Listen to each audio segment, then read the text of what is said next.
Chess puzzle ఎలా solve చేస్తే మన కాలిక్యులేషన్ ఇంప్రూవ్ అవుతాయో చూద్దాం.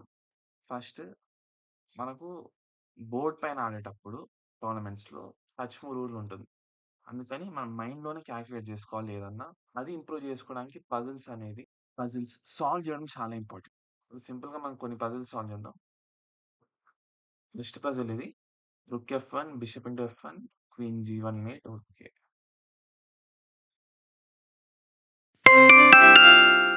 నైస్. ఇంకొకటి ఫస్ట్ ఈజీ పజిల్ సాల్వ్ చేస్తున్నా. Queen డి7, king సి5, queen బి5. ఇక్కడ నేను ఆడే మూవ్స్ అన్ని విజువలైజ్ చేసుకుంటా. మీకు చెస్ నోటేషన్ అర్థమైతే నేను చెప్పే మూవ్స్ అర్థమవుతాయి.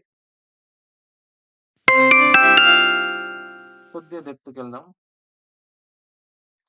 Queen సి3, queen సి3 check, ఎఫ్6, queen into ఎఫ్6, king జీ8, queen జీ7. Problems easy అయినా కూడా విజువలైజేషన్ వల్ల మనకు కాలిక్యులేషన్ స్కిల్స్ ఇంప్రూవ్ అవుతాయి. చాలా ఇంపార్టెంట్ ఇది. మీరు కూడా పజిల్స్ అనేవి ఇలా సాల్వ్ చేయండి. ఏదన్నా పజిల్ చిన్న పజిలా, పెద్ద పజిలా అని కాకుండా ఎక్కువ సేపు థింక్ జేయడం గాని పజిల్ గురించి మైండ్‌లోనే ఆ వేరియేషన్ కాలిక్యులేట్ జేస్తే టోర్నమెంట్స్ ఆడేటప్పుడు కొద్దిగా హెల్ప్ అవుతుంది. లాస్ట్ పజిల్ ఇప్పుడు నేను సాల్వ్ చేసేది కొద్దిగా డెప్త్ ఉంటుంది. Queen into ఎఫ్7, rook into ఎఫ్7, డి8, bishop ఎఫ్8, rook into ఎఫ్8. Okay. Rook into ఎఫ్8.